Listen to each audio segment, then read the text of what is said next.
like, people look at you and think, what? He's a good-looking guy. What's he got to worry about? How was it for you? Were you bad? I was bad, yeah, without realising it for years. It's not called makeup, it's war paint.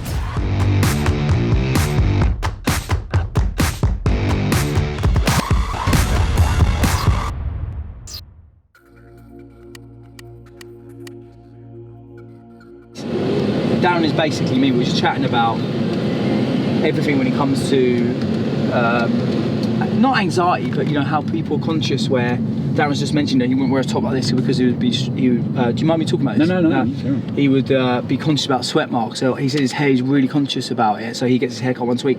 I do the same, right? So all I'm trying to say with this isn't a small thing, right? Where it's just one guy out of 1,000 that feels like this. A lot of guys have some level of insecurities, and it's confidence. Massive. It's confidence, yeah. So I say 90% of guys will have some sort of confidence issue, no matter what it is. I'm not saying I have to wear makeup. I'm just saying let guys do whatever they want and give them an option. And the thing is, as well, is when that happens and you're not feeling like that sets off your anxieties and your insecurities massively. 100%. If you're not feeling as confident as you normally would do when you go out and you feel good, you then all of a sudden feel self-conscious and worse and anxious, more anxious, which then makes you sweat more, makes you perspire more, go into your shell more, a bit more insecure. It changes you as a person. Completely changes your personality. Do you know what I used to do, mate? Just going to London, yeah? I'd have to feel I look good, or not look good, feel comfortable to be the normal me. I would go to London, I won't look at the, you know, you get the reflection. Yeah. I can't look at it, because if I did it once, I looked at myself, I was like, oh, I don't like that. Got all the way into my mates, who I was 3 hours late for, by the way. This one was really bad. Didn't say a word for an hour and a half, and they were like, Dan, and as you can probably tell, a bit of a life and soul of a party or whatever, when I'm normal, that Dan, look, mate, don't feel you have to be here, I just went home. Yeah, but it's no different when you go on a night out, isn't it? You put your clothes on, if it's not right, I might change 3 or 4 times, because it's got to look right. If it doesn't look right, or finding something you feel comfortable in. So then buy it. Yeah. I'll buy multiple of them if I like something. And it's not, I do exactly the same, all different colours, the same shirt. 100%. But I've called this company and I've said, you haven't got it in small, have you got any rejects? That's how much, mate, because I found something I actually quite like, so, which is rare. But yeah, it's just about feeling good, isn't it? And I think whatever you do in life, whatever walk of life you're in, you're most productive when you're feeling your best. Exactly, mate. And what's the point of going through life not feeling, and regardless what anyone thinks, if you do have to do stuff that makes you feel better, then just be allowed to do it. If you need to get your hair cut every week, if you need to change 4 times before you get out, I know you should look at trying to fix that, but also use tools to help you get, and just do it if it makes you feel better eventually. Yeah, but the thing is, well, you talk about your body dysmorphia a lot. People look at you and think, what? He's a good-looking guy. What's he got to worry about? Do you know? So it's almost like a harder sell, because you. 100%. Like, do you know if you're an ugly guy, people go, oh, I can understand why he might want to try and make himself. But look that's better. mental health, yeah, and that's the problem with society, that they'll look at me potentially and go, oh, when we got that backlash back in May, I was telling you about, I then got pelters afterwards. I come out and told my story there, and then the comments were like, I knew he'd look like that. Yeah. And that's the problem with society about mental health. They're so blinkered to think that, oh, he's all right. But that's exactly the same when I came out of football, finished at 28, right? I started then talking about my mental health. The first reaction you get is, what you got worried about? You're a footballer. Yeah, you got money. It's like, it's nothing to do with nothing finances. To do with money, mate. It's about not being able to do what I love doing anymore. And then not having it. Not having it there anymore. It's been taken away. And it just takes time for people to understand that. Definitely, mate. How was it for you? Were you bad? I was bad, yeah. Without realising it for years. I was saying I couldn't even go to the ground because the smells, the sounds, everything. It's like, it's the thing I love doing Especially the most. Because you left at 28. Yeah. But it's the thing I love doing the most, and people say, well, you must go love still watching it, and I'm like, no, I hated it.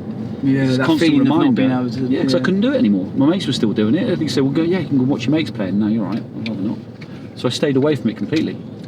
But especially back then, mate, how old are you now? 45. You're great, mate, but that's 17 years ago. Yeah. Back then, mate, mental health, like, absolutely, you mad. Yeah. Like not in... You can't have mental health. That's why no one really spoke about it. No one really did. You kind of. That's why hats off to you, mate, for even doing it. I fell into this kind of thing without realising. I just kind of didn't really go out. I was, every day became the same day. I didn't really want to do much because of all those reasons.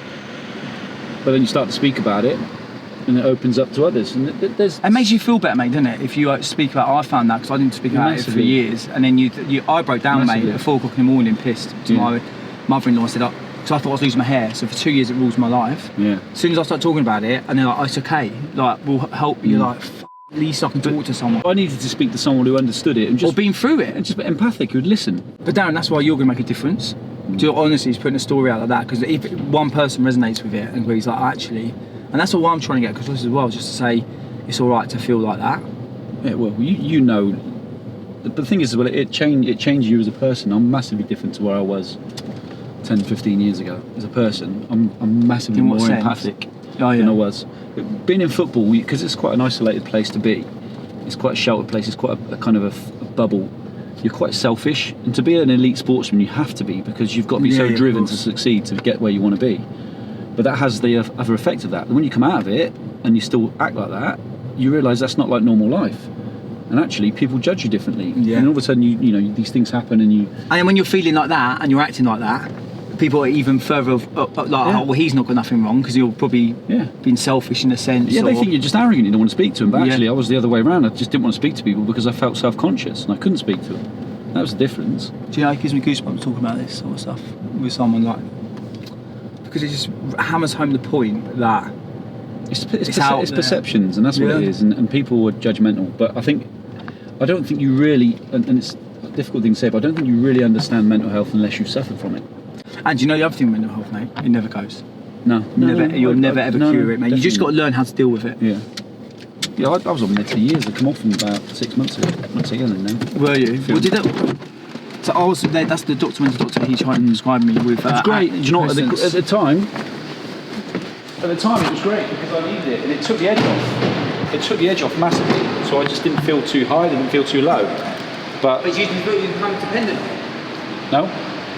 The one thing I wouldn't recommend is what I did. I went rogue, and when I stopped, I just stopped. Went cold turkey. I mean, I wouldn't recommend people doing that. But because I had a few weeks off, I was hallucinating. There was all sorts of weird stuff going on in my head. Couldn't sleep, sweating, all sorts of stuff.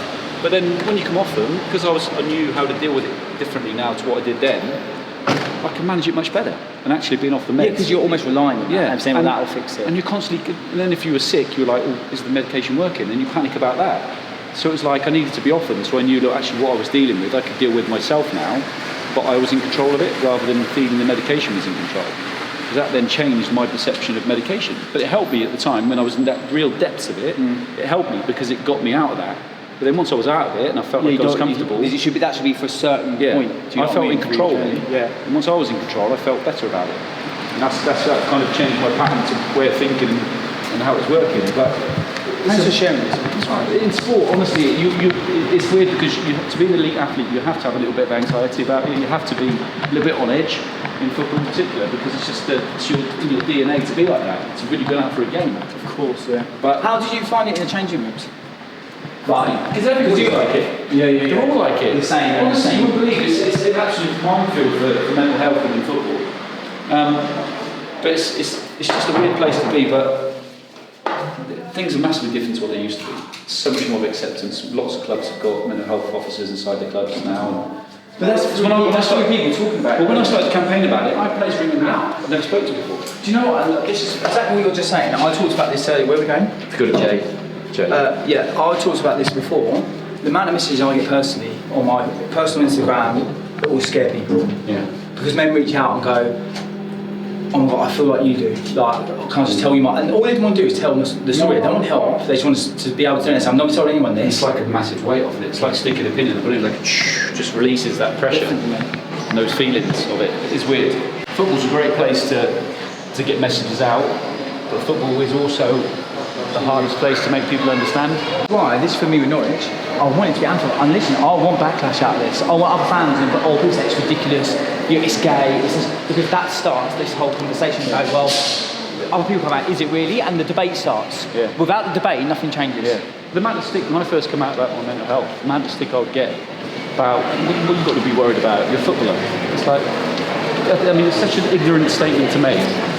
The amount of people I knew that would then come and talk to me about stuff, like I'd known for years. Yeah, and you would never thought. No, never thought it. And they were like businessmen who were multi-millionaires, and they said, I feel embarrassed about talking about it because I feel like I shouldn't have anything to worry about. Yeah. So that's the difference. Mental health does not have a demographic, an age. It has nothing. Gender, no. Gender, nothing. Takes who it wants, what it wants. Yeah, 100%.